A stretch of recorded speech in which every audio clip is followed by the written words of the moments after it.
Thank you guys for joining us. Today we're going to have a RunSignup Zapier 101 discussion and lots of cool information that we're going to cover. With that, we're going to get this webinar kicked off.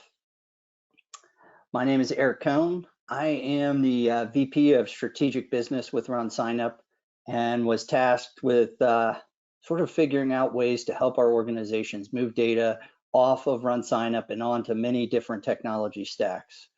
So as a lot of you know, RunSignup is a technology platform. We are event technology experts. Over the last 13 years, we've helped organizations raise roughly $2 billion in funds to help their organizations grow and have successful missions. In the last year, we supported about 28,000 events. Our goal is basically to build really cool technology and make it easy and user friendly for you guys to use. So one of our core missions of doing that obviously is to also help you guys use whatever technology you're using now, and that's where this Zapier integration comes in really well for you.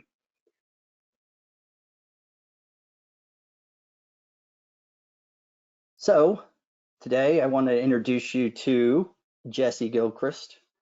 Jesse is a Zapier certified expert and a RunSignup integration consultant at Sidekick Solutions. Sidekick Solutions was picked by RunSignup. They are specializing in system automations for RunSignup. They have done a phenomenal job for us in building out a really cool Zapier app for RunSignup. They spent the last, about 8 months, I think, Jesse, eight or so months helping us build out a really great solution, adding more Zaps to the actual solution over the last couple months and helping a number of clients implement great solutions. So we're excited to have Jesse here today, just share her expertise and show you guys, sort of explore this RunSignup solution that we've built. And with that, we have two things that I wanted to do some housekeeping on. One, please feel free to ask questions. We have Ali sitting in the Q&A area with the chat and helping you guys. So any and all questions are welcome. Ask them anytime you want. And the biggest question that we tend to get is this going to be recorded and provided? So yes, this is going to be recorded. And we are also going to be able to share the slides as well. So you'll be able to download the recording and watch it at any time along with downloading the slides. And with that, I'm going to hand it off to Jesse. Awesome. Thanks, Eric. Well, really excited to be here today. As Eric said, we've been partnering with RunSignup here for quite a few months, learning a lot about your product, your users, everything. So really excited for the rest of you to be able to see what we've been working on. So I'm going to go ahead and actually turn my webcam off. We're going to be doing some live demos of Zapier today. And so I want to make sure that the demos you can see full screen, but I wanted to come on and say hi. So I'm going to go ahead and turn my webcam off and then we will dive on in. So integrations are becoming a key feature of RunSignup, and with the right approach to technology automation, the integration of apps in your tech stack can be pain-free and really result in considerable gains for your organization. So today during this webinar, we are going to start with an introduction to the Zapier automation platform. We are going to review some Zapier key concepts in case there are any of you on the call here today that are new to Zapier. We're going to cover some of those key concepts so you know what we're talking about when we dive into the functionality of the RunSignup Zapier app. Then we're actually going to demo each of the components of the current RunSignup Zapier app and wrap up by talking about how you can get started with Zapier today. Now, before we dive into the meat of our webinar today, I always like to do a poll to see how many of you are actually familiar with Zapier. So let us know if you've heard of Zapier, maybe you've heard of it, but you've never used it, or maybe you have used it. Let us know where you're at, because this will give us a sense for who we've got in the room with us today.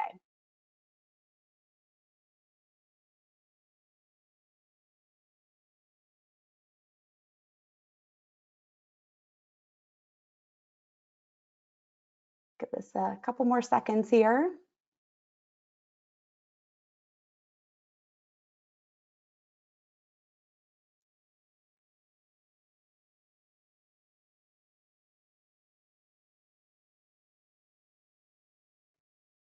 Perfect.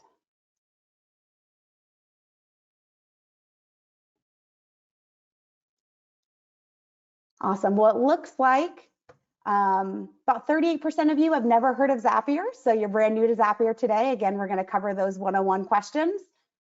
About half of you have heard of it, but have never used Zapier, and then a smaller percentage of you actually are using Zapier today.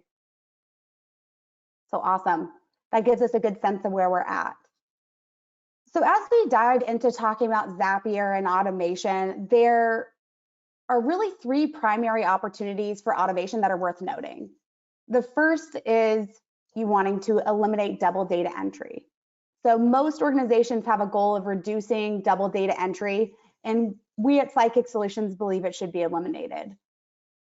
And the reason why is because by eliminating double data entry, your organization can free up time and valuable resource and allow you to refocus on efforts that further your mission, drive fundraising, or really just allow you to focus on other operational aspects of the work that you do.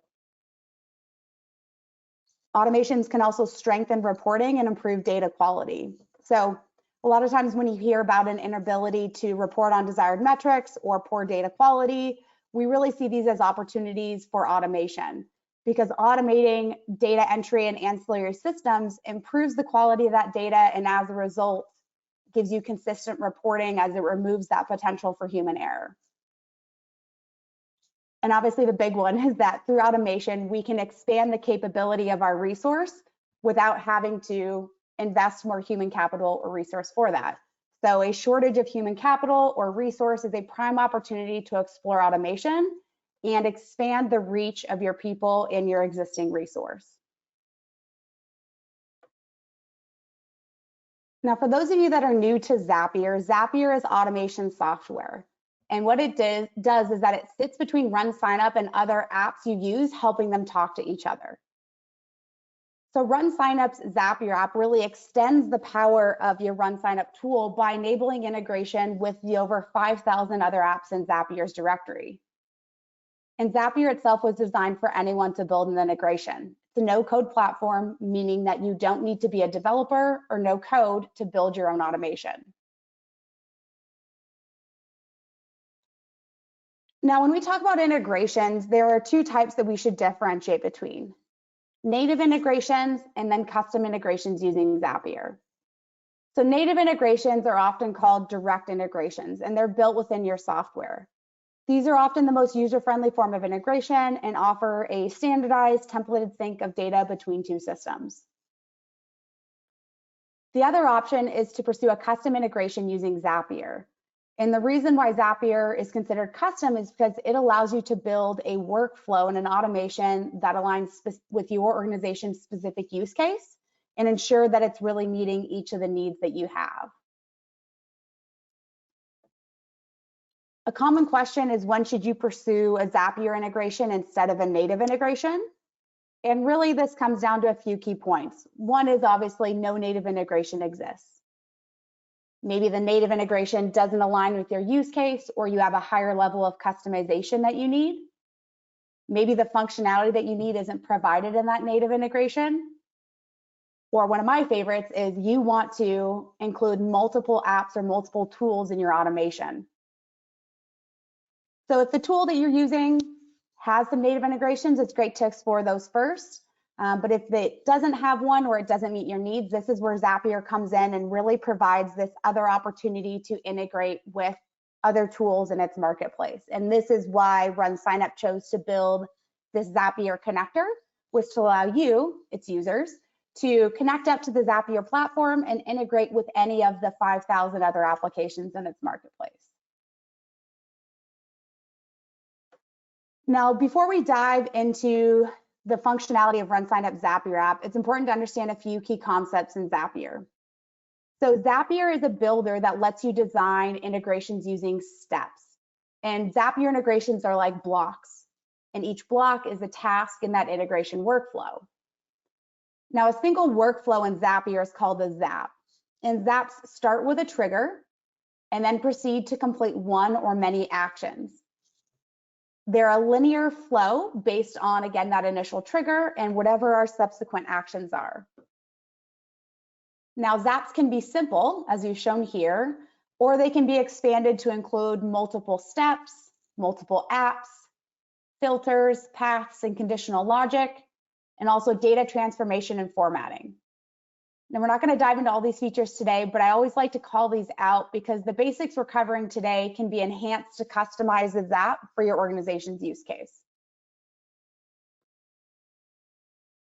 Now, a trigger in the case of Zapier and in the scope of RunSignup is going to be a data entry event that happens in RunSignup.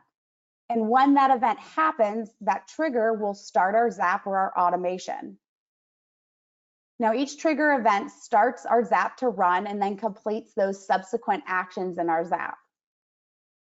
Integrations from RunSignup can start a Zap based on a new participant registration being created, there being a registration add-on with a new participant registration, when a participant registration is removed, or when a new donation is created. A great way to understand triggers in Zapier is to think if we're using our new participant registration trigger and 3 new registrations come through our race website, our Zap is going to run 3 times, once for each new registration. The time it takes for a trigger to run in Zapier will vary based off of the trigger event and RunSignup and also your Zapier plan.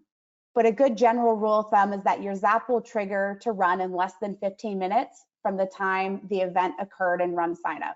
So if we have a new participant registration, within 15 minutes, we should see that trigger our Zap in Zapier. An action is an event a Zap performs after it's triggered. And it can be helpful to think of an action like a task. If you were to complete the steps of the Zap manually, each step in the Zap would be a task you'd be required to do. And so Zapier is really just automating that process by completing those same steps you would do manually, but doing it in an automated way. And each task is an action completed by Zapier. So generally speaking, when we're talking about RunSignup automations, we're talking about activities that are occurring in other apps. So this could be creating a donation or a transaction record in our CRM, adding or updating subscribers in our email marketing tool, creating sales receipts or invoices in an accounting system, or even something as simple as sending an email or a Slack notification to your staff. Now, Zapier apps can also include search steps, which are essential to nearly every Zap we're going to build. A search in Zapier finds an existing record and in some cases may allow for the creation of a new record if none is found. And similar to actions, when we're talking about RunSignup automations, searches will be performed in other apps primarily to prevent duplication. So a great example is before we would create a transaction in a CRM, we would first try to find or create a constituent in that CRM, making sure that we have the correct constituent to associate with that transaction. Same for finding a subscriber before creating a new one in an email marketing tool. Now let's look at this in practice with a sample Zap. Let's say I want to notify my team in a Slack channel when a new donation is received for my race. In this scenario, the trigger is a new donation in RunSignup. And when a donation is created in RunSignup, my Zap is going to run. And once it runs, it's going to send a message in Slack. So I want to hop over into Zapier and actually show you what this looks like. So I've got a Zap set up here. And you can see that in the Zap editor, our actions are going to look very similar, or our setup is going to look very similar to these blocks I have here. Instead of going horizontally, though, it's going to go vertically. So we've got our trigger, which is our new donation and RunSignup. And then we've got our action here to send our message in Slack. And you can see that in my message, I'm able to map in different details about that donation. So when I'm notified, I can see the details of the donation and what race it was for. So I actually did a test of this before I hopped on here today. And so you can see right here, this was a donation I submitted through my test race, or I should say Eric's test race in RunSignup. And this was just a simple notification to let me know that a new donation was received from Sidekick Solutions, which was my donor name, to my Conehead Races Race and Run Sign Up.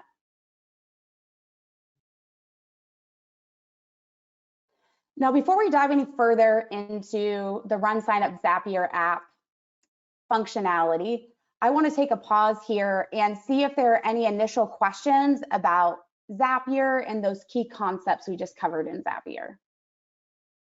I don't see anything in the chat or Q&A so far, but if you have a question, go ahead and enter those, and I'll give just a minute here before we move forward.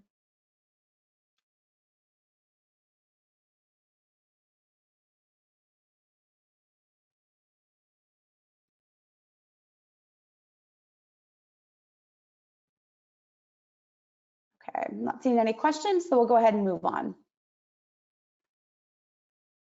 So now we're going to transition and actually talk through each of the RunSignup triggers in the RunSignup Zapier app. And we're going to start with new participant registration.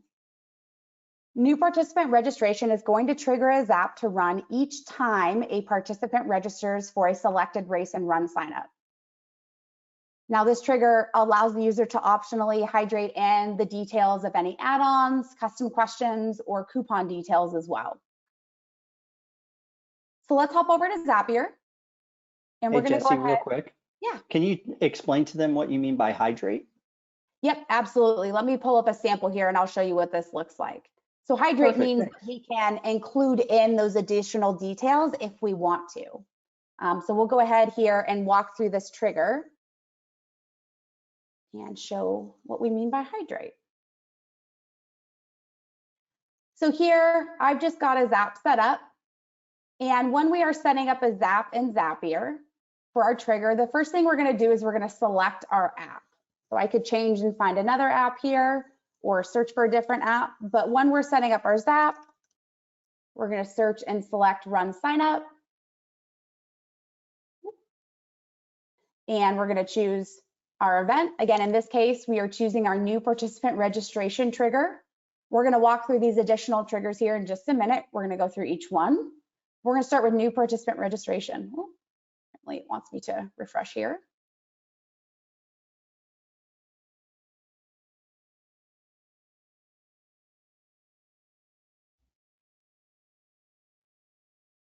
So the first thing we're going to do is we're going to select our RunSignup account. We're going to cover how to authenticate your RunSignup account at the end of our webinar today, but I'm going to go ahead and just choose my RunSignup account here.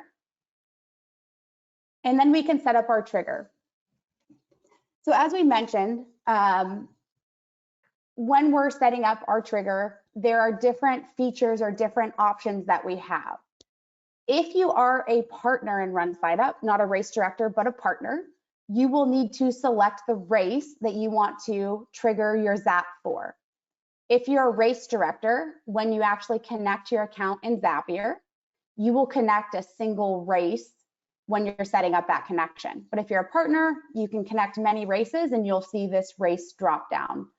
So wanted to call that out. If you're a race director, again, you're not going to see this field as your Zap or your authentication you're doing is going to be for a single race. But for those of you that are partners, you'll have this option to choose which race you want to set up your Zap for.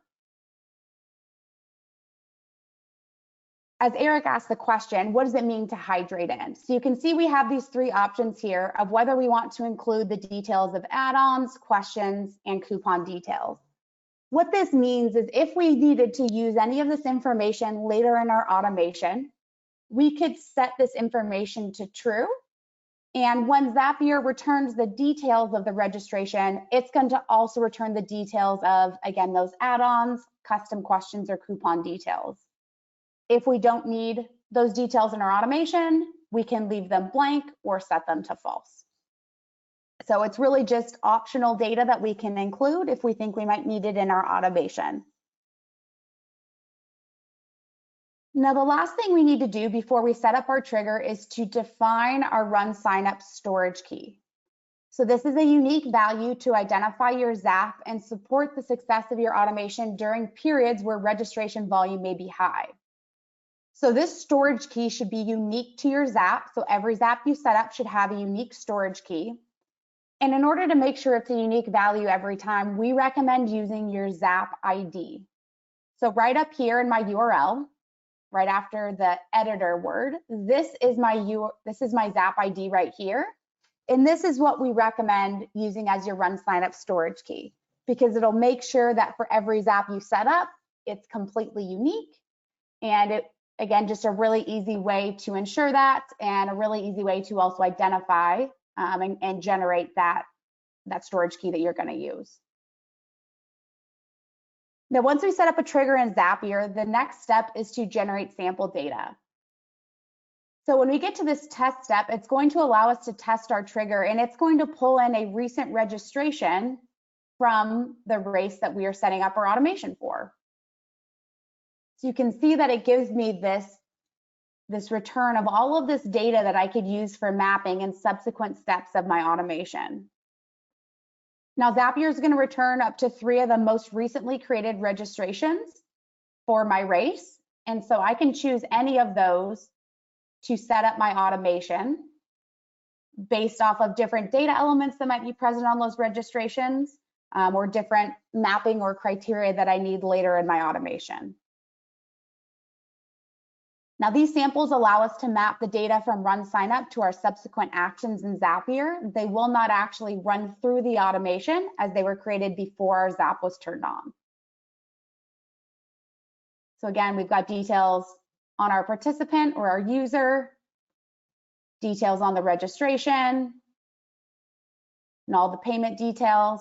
And then we've got details on the race and the event the participant registered for as well.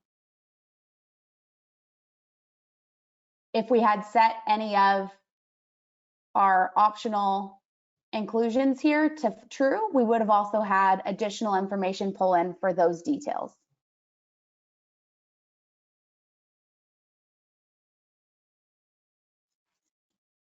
Now, the new registration add-on trigger works really similar to new participant registration in that the data entry event that triggers the automation is the creation of a new registration for our selected race.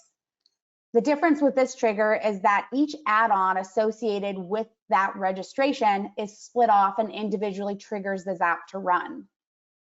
Meaning if we had a new registration created with 2 separate add-ons, the new participant registration Zap would trigger one time for the full registration, and we could have the new registration add-on Zap separately, and that would trigger 2 times, once for each of those add-ons.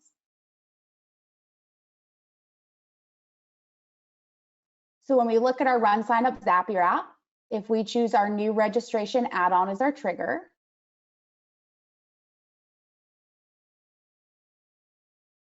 again, if you're a partner, you're going to need to select your race. And then similar to how we did in our new participant registration trigger, we need to set up our storage key. When we test our trigger, it pulls in the 3 most, oh, I guess I don't have this is a great example. So in our test race that we have here for this demo, we don't have any registrations with an add-on. So what we have in all of our triggers, if you haven't actually started collecting registrations for your run yet, when you come here and you try and test your trigger in Zapier, it'll tell you that it couldn't find a sample record. What you can do is if you click skip test, the RunSignup Zapier app is actually going to give you a sample payload of data with all of the same data elements that you would see if it were a real registration or a real add-on. So again, a great way that you'll still be able to set up your automation in your Zap, even if the race that you are setting it up for hasn't started collecting registrations or maybe doesn't have any donations yet. You can still skip pulling in those samples and instead use the default or sample payload that we have here configured in Zapier. So on this registration add-on trigger, we get the details of the add-on, including the quantity of that add-on, and then the details of the associated participant and their registration as well.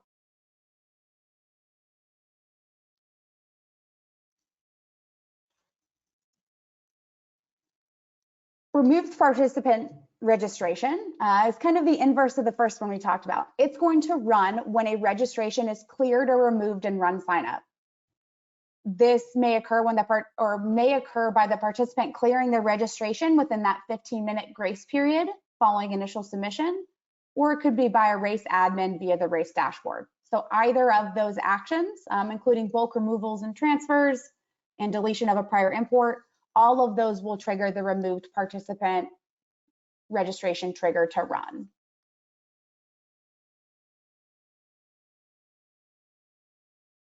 Now in the RunSignup Zapier app, if we choose our removed participant registration trigger, for partner, we're going to choose our race, going to define our storage key, and then again test our trigger to pull in samples. And the payload of data that's returned for your removed participant registration trigger is going to look very similar to the new participant registration trigger. So we've got our details of our participant, and then our details about our registration as well.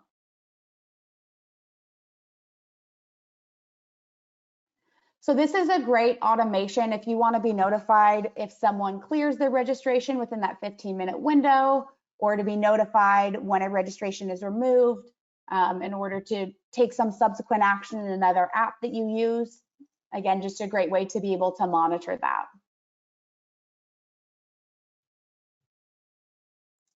Now, the last one here is the new donation trigger. So this trigger will run when a new donation is created for our selected race in RunSignup. If a participant made an optional donation at the time they are registering for the race, the registration will actually trigger the new participant registration trigger, and the donation will separately trigger a Zap using this new donation trigger.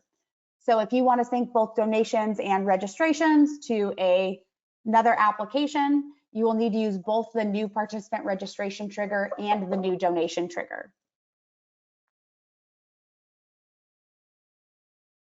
So if we take a look here at our new donation trigger in the RunSignup Zapier app,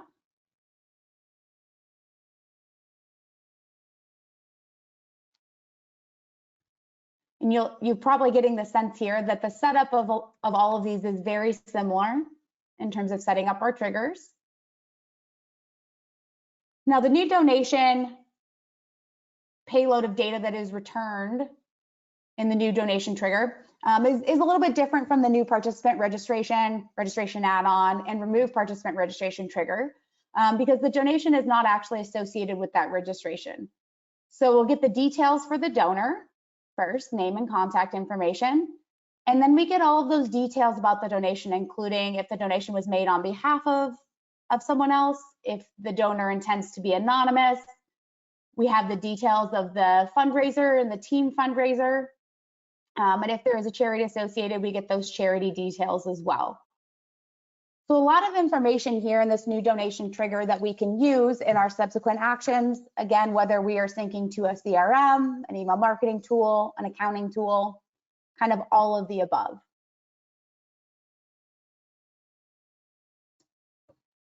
Now at this time, you may be wondering, okay, these triggers are great. How do we actually use these? What are the common use cases? So at this time, the common use cases for the RunSignup Zapier app and automation include finding or creating a constituent or an account in a CRM and creating a transaction for the registration and or donations.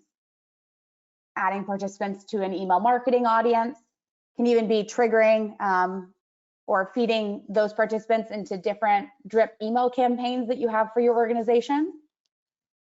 Syncing transaction data from RunSignup to an accounting software, or as I just mentioned, adding new donors to a drip campaign as well is another great one. So these 4 triggers that we've walked through, new participant registration, new registration add-on, removed participant registration, and new donation, are just the initial components that RunSignup has built in the Zapier app. They do intend to expand that functionality of the Zapier app in the future to support additional use cases. And so really tackled these initial triggers here to get you started with RunSignup automation. And Eric, I think I'm safe to say that more will be coming in the future as we define further use cases for automation with RunSignup. Yeah, a good example is we're spending a ton of energy right now rebuilding our membership solution, and with that, we'll be upgrading the API to allow Sidekick to implement a membership, Zap as well. So maybe like an updated member or a new member comes in, and or a renewal of membership comes in, and you guys would be able to move that type of data. Clearly you can start to identify some others like ticketing and additional donation features. So we have a lot of that already in the pipeline. So really exciting. Yeah, we're excited too. So again, really excited here just to showcase these 4 components we have right now to get you started with automation. And then if you have further use cases or different things that you want to automate, but these triggers, maybe you have questions about how to use them, or maybe you're looking for a different trigger that isn't in the app. Eric and his team are great and are open to hearing feedback about what your use cases are and how you want to automate with RunSignup, so we can build those into our plans for developing the app in the future. So now that you have a basic understanding of the functionality of the RunSignup Zapier app, it's a great time to get started in Zapier. So I really want to kind of walk through here now what it actually means to get started in Zapier and how to authenticate that RunSignup Zapier app. So the first step is signing up for a Zapier account. If you don't have one already, Zapier accounts begin with a 14-day free trial of what's called their professional tier functionality.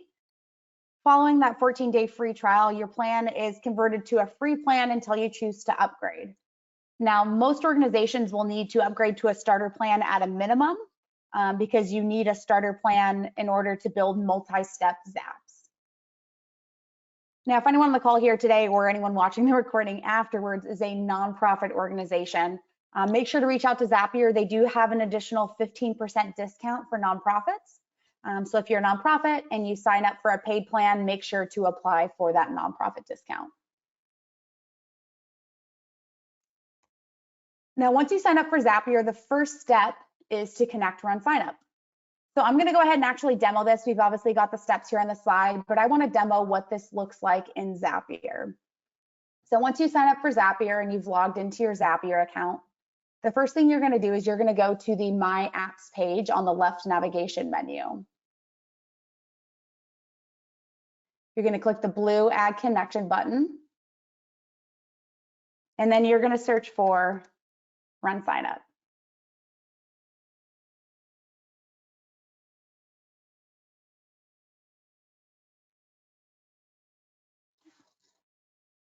Catch up with me here. There we go. Now, when you click on RunSignup, it's going to open a window for you to provide your authentication credentials.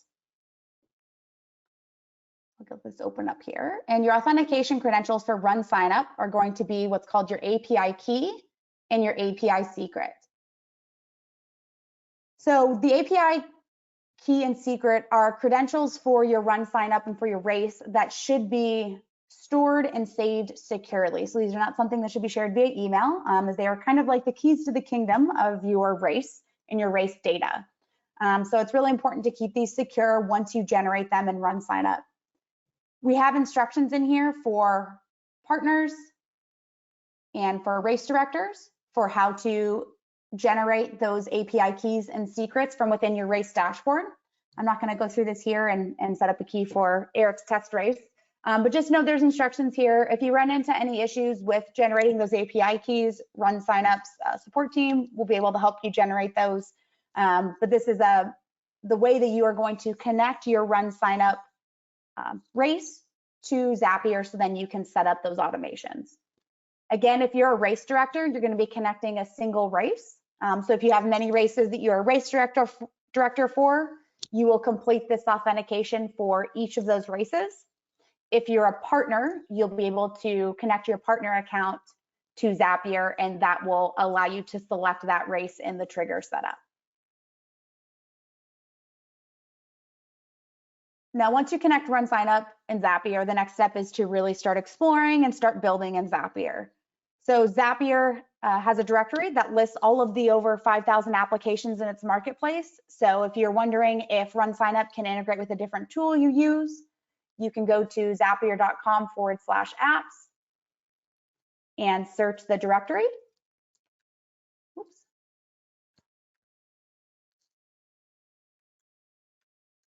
Ooh, I typed today. Search the directory to see if the other tool you want to integrate with is in Zapier's marketplace. So really easy. Let's say you use Bloomerang as a CRM and you want to search and see if Bloomerang has a Zapier app. You can search for and find that in that search field here in the directory. Zapier as well also has a lot of resources. So going to zapier.com/help, there's a lot of resources on starting building Zaps in Zapier and getting used to that process and different utilities that Zapier offers to support customization of your workflow. Now, with that being said, there may be some of you who don't want to set up your own automations in Zapier and would like support or would like to work with a consultant to set up your Zaps or develop a custom RunSignup integration to address a unique use case. So if that's the case, please don't hesitate to reach out. We're going to go ahead and launch a poll.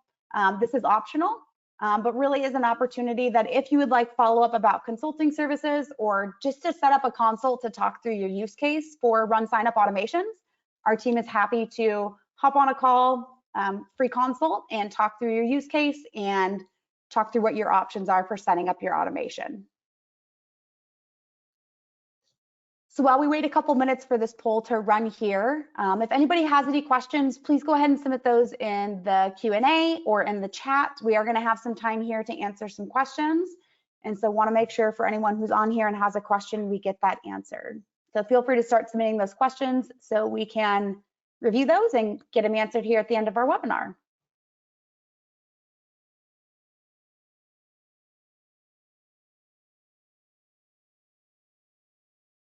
So I'm a little bit biased, but I've actually got to witness firsthand what Jesse and the team at Sidekick has done, and it has been very impressive with some of the more complex use cases that we have. So you guys should really take advantage of the time that we have. If you guys have questions with Zapier and what we are trying to accomplish and what you might be trying to pull off, this would be the time to jump in and ask questions and also make sure you guys get an opportunity to connect with their team. They're very impressive.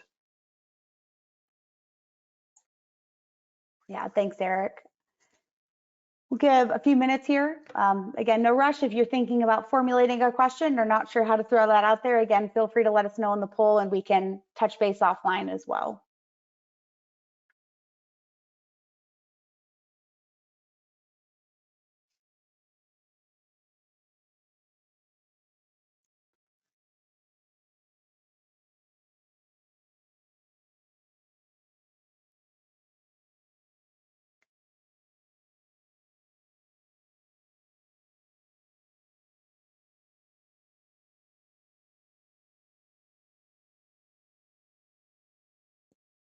So I think, Eric, maybe what we can do here is I can share a little bit about some of the solutions we have been setting up with the RunSignup Zapier app.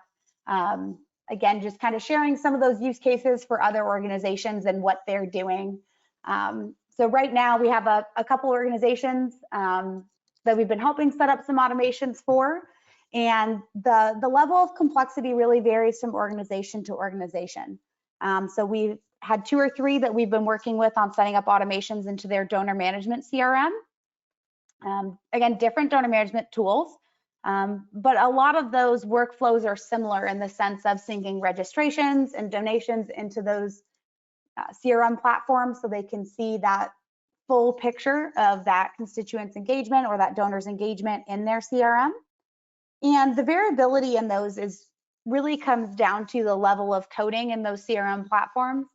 So whether registrations are coded the same or different from donations, whether the registration is coded differently based off of the actual specific event that the participant registered for.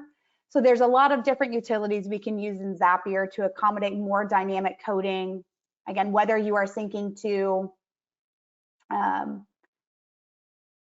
whether you are syncing to, again, a donor management CRM, or if you are syncing to an email marketing tool, anything like that, we have quite a bit of dynamic utilities that we can use in Zapier to accomplish those. Yeah, one thing that I've been thoroughly impressed with on the Sidekick side is that even though there's dead ends with the apps that are available, you guys have actually taken on the task of building some custom apps for clients that fit into our standard use cases, whether it's a donor perfect CRM that doesn't have one, or potentially a Razor's Edge one. So there's some use cases that Sidekick has stepped in and started to fill the void that is out there that may be more nonprofit focused. And then the other thing that I've seen a fair amount of, and maybe you can talk to this as well, is on the DIY side, we have a fairly large number of users that have stepped in and started using it to move data for text message services and email services and Facebook lookalike audiences and things like that might be a little bit easier for a DIY, where the CRM and donor management tools are a little bit more complex. Yeah, absolutely, Eric. The sync to a donor management or CRM system, there is a couple more steps because we're finding or creating an account, we're creating the transaction record with all of the coding associated with that, and potentially updating that constituent of that account. If you're looking to get started with DIY and you do use an email marketing tool or you do use an SMS tool, those are fairly, they're much leaner apps or automations that we're setting up in Zapier. It's 1 or 2 steps of, for example, if you're using something like MailChimp, the action you're using is add or update subscribers. So it's a very straightforward, a new participant registration or a new donation, adds or updates a subscriber in MailChimp. So it's a much more lean automation that you'd be setting up in Zapier. And so sometimes it's a great place to start, especially if you want to try DIY, even starting with something as simple as every time a new donation comes in or a donation over a certain amount, have a notification go to your team through Slack or email. Those are great ways to get started with DIY in Zapier as well. Jesse, it looks like we have quite a few questions that have come in, so I'm going to read them out for you. That'd be great. Okay. One specifically about, do you have club-based triggers yet? They mean new club member registrations, club member registration expires, etc. Yep, so not yet. This is what Eric was talking about earlier, that RunSignup is working to reconfigure its membership module. So the club aspect, I believe, of RunSignup. And so that's something we have on the roadmap for the future. And Eric, feel free to jump in here as well, but I believe that's on the roadmap for the future, but is not developed yet.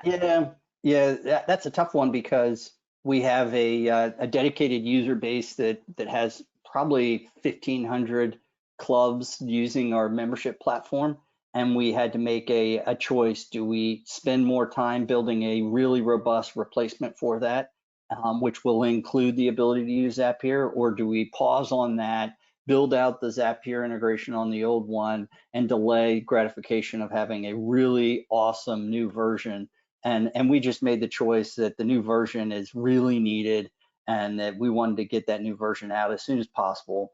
And with it, we know that we'll roll out some Zapier automations off of that. It'll probably happen, sometime later this year, maybe the second half of the year, because we're expecting that to be the time frame for it. We had another question come in about what is Zapier's matching criteria to determine the donation will match to the correct person in CRM. So I just want a little bit more information on the matching criteria. Yep, it really comes down to the CRM. So every donor management CRM is a little bit different. Some allow for matching across multiple fields. So, our kind of preferred matching is name and at least one piece of contact information. So name and email, name and phone, name and address. But every CRM is different. And so it comes down to what functionality that CRM has. I would say at a minimum, name and contact information, or some apps are email only. Again, comes down to the CRM, but there is some variability there. We do also have kind of unique ways of allowing for visibility if you have a concern over that that match. There are ways that we can use some other tools in your automation to provide you with visibility into how that match is occurring and approve the matches before that data actually syncs into your CRM. Yeah, I actually helped a customer with one of those and was impressed that it was a smaller CRM platform that they were using, and it self-matched. They didn't really have a very complex Zapier app, and instead they basically had one Zap to create or update contact, and it matched on its own, and they decided on their side of the Zapier side app. It was pretty impressive though. Yeah, there's a couple like that where it treats it as a almost like an import, and so it queues it up in the CRM. But yeah, so there's, I would say, variability. If you have questions about the specific matching that your CRM uses, we've worked with quite a few of them, so feel free to, again, reach out to our team afterwards, again, info@Psychic Solutions, or if you responded to that poll earlier, we can follow up with you as well, but we can go ahead and talk through those matching criteria with you. There's a few questions that have come in about tasks, if they're equal to Zaps, and then just kind of breaking down that definition of what a task is, and by registration, and do each of these add-on counts as tasks? Yeah, that's a great question. So tasks in Zapier are how Zapier prices its subscription levels. And a task in Zapier, and I'm going to go back quite a few slides here. A task in Zapier is each successful action in your workflow. So your trigger itself isn't a task. It doesn't cost any tasks in Zapier. But each successful action after that is one task. So if this was my automation and it ran successfully, each record that runs through my automation would use 3 tasks in Zapier. So let's say we had a trigger and we had a find or create account in our CRM, and we had a create transaction in our CRM, and then maybe we had like an update action for if we matched to an existing constituent. For every participant registration that would run through our automation, it would be 3 tasks in Zapier. So I would say, if you're thinking about, kind of how many tasks are in a standard workflow in Zapier, a good kind of average rule of thumb is that a Zap usually takes anywhere from 3 to 7 tasks, depending on the app you're syncing to. So email marketing is going to be towards the lower side with maybe 2 or 3 tasks per Zap. And your CRMs are going to be at the higher side, probably closer to 5 to 7 tasks per Zap to sync a registration or a donation from RunSignup to your target application.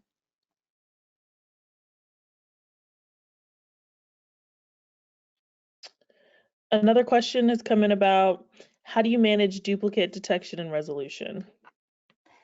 Yep, so again, that comes down to the app that you're syncing to. So the app that you're syncing to depends on how robust that search functionality is. So that ability to find an existing record, find an existing subscriber before creating a new one. Some apps are going to be better than others. Most tools have some type of a duplicate review or duplicate merge functionality that helps you manage those. But it is the nature of automation where you will occasionally have duplicates. And so having an internal procedure for reviewing duplicates on a weekly or monthly basis and resolving those is a good best practice to have. But the success or the frequency of duplicates being created comes back to that question of what search functionality or what matching functionality does that target application have. Email marketing tools are usually smarter because they're matching on email only. So each email is a completely unique record. Your donor management CRM or any type of a CRM is going to have a harder time matching, or not a harder time, but be a more complex match because it's typically looking at a combination of name and some piece of contact information. Still a robust search, but can result in duplicates being created.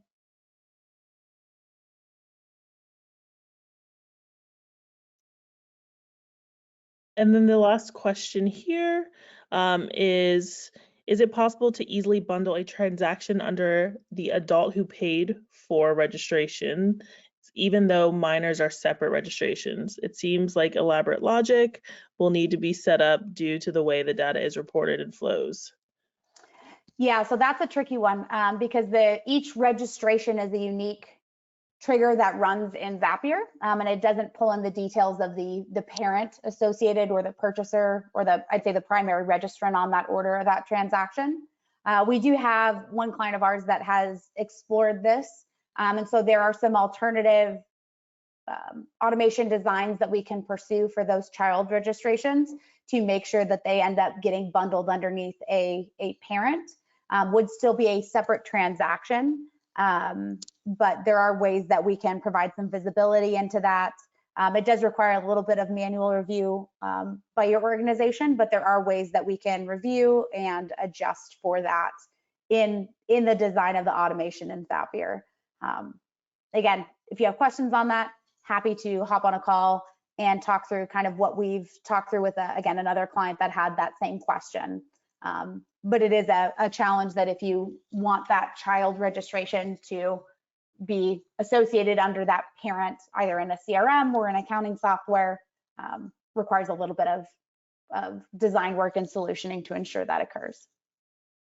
And I might have a solution for you on that based on our API, but I need to dig in on that myself. And that's why we wanted to host this webinar, to get good questions that make us think and evolve and build a better solution for everyone.